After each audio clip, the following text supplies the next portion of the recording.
Hey guys, I hope you enjoyed our cinematic. The cars in it are all made by HeyimBrent, which is this guy sitting here. So, let's give Brent a chance to talk about his car.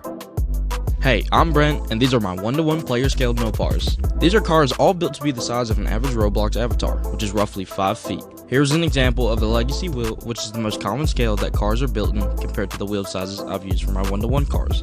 The numbers above refer to the diameter, so feel free to use these measurements if you'd like to build your own 1-to-1. The first out of these 4 to be built was the SRT-10. My inspiration came from the YouTube channel Scrap Life Lee. I built the SRT-10 on a random day just because I love the idea of muscle trucks.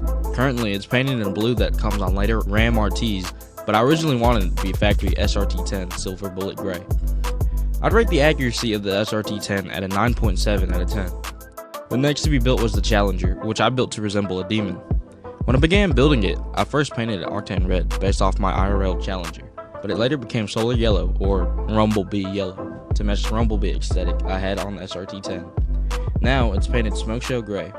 I'd rank it a 9.1 out of 10 because some of my shaping wasn't the best, but it still is a very decent looking Challenger for Build-A-Boat. The Charger was third to be built, and the YouTube channel David Freiberger inspired me to build it. I began the Charger as a speed build for my own channel and recorded the whole build process. Watching David Freiberger talk about old school muscles really inspired me to build this car. When I built the default RT trim, I decided to build the iconic General Lee version.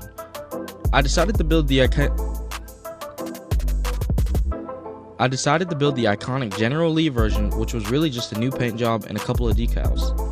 I suppose the massive Confederate flag can be seen as racist, but the General Lee is a very iconic American car icon and would not be the General Lee without it. But also, I am a minority and from the deep south, so I can vouch for this. I rate the accuracy of this car at a solid 9.9 out of 10.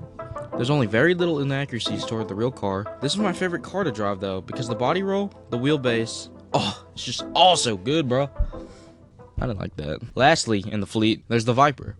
I couldn't have a Dodge fleet and not have a Viper. The Viper started its life as a Dodge Magnum SRT-8, then a second-gen Viper, then an SRT-8 Charger, and then it became the Viper it is today. Sounds weird, but I really did end up with the Viper trying to build a Charger. This car is by far the best car that I've ever built. It's got so many intricate curves that I've never built before. I'd rate the accuracy as an 8.9 out of 10 because the biggest inaccuracy would probably be the side profile. Mine is a little bit smashed, but it still looks good. It's my least favorite to drive though because it has such a short wheelbase. Basically those are my cars. I like Mopar.